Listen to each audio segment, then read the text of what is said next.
สวัสดีเนาะพี่น้องปองกกเอามารีวิวดินเนาะอันนี้จะเป็นทางด้านหลังของดินเรียบหัวลงไปพุ่นละไปฮอดลุ่มจนสุดหัวพุ่นละแล้วก็ขึ้นมาทางนั้นเทียบมา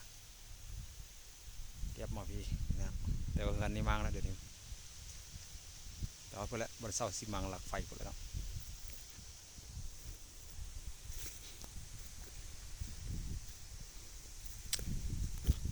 อันนี้จะเป็นทางด้านหลังมันเนาะแต่ว่าทางหลังนี่มันกว้างกับทางเข้าเนาะ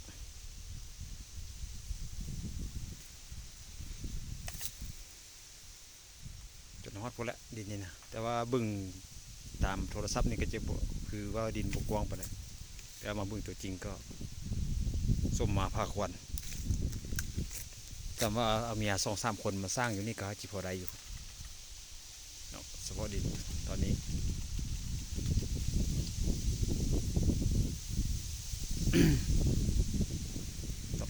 ใครสนใจก็นั่นเนาะแต่ว่าทักหาต้องการขายด่วนมีงานให้พร้อม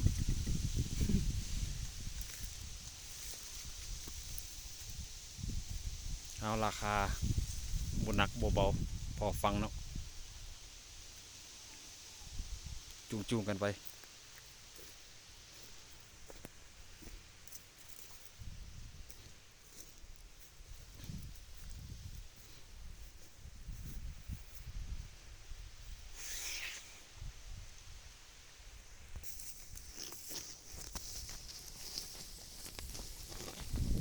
ดอกไฟยังจะได้ไต่ไปเลยได้ดอกไฟเนี่ย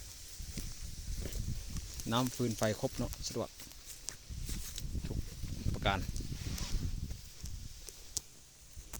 ทางหน้าจะ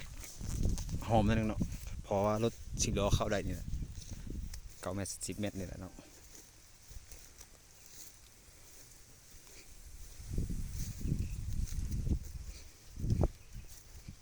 อันนี้ทางเข้าเนาะแล้วก็ลงไปพูดละดินนะไปลุมหมดแต่ว่าต้นไม้มันจะบังอยู่เนาะทางด้านหลังด้านทางลุมเนาะอันนี้ก็ด้านเขายืนถ่ายเมื่อกี้นี่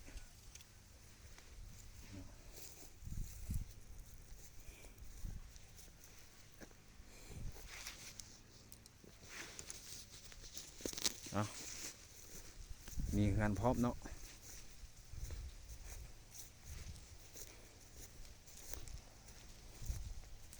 ผู้ใดสนใจก็อย่าลืมทักหาเนาะมีแต่ว่าจีเอาลงทาง Facebook เนาะถ้าผู้ใดเข้ามาซื้อบอกก็คือคำว่าคูณเพราะว่าดินตอนนี้ก็หักหมดตั้งใจว่าจีสร้างกับมันเนาะแต่ว่า ผมคิดว่าจีเสียมันนะแต่ว่าผู้ใดมาซื้อแล้วก็คำว่าคูณนั่นแหละอยู่เย็นเป็นสุขชีวิตอุดมสมบูรณ์หั่งมีเด้อเอาเป็นว่าเขาจะจบไว้สำนี้เนาะคลิป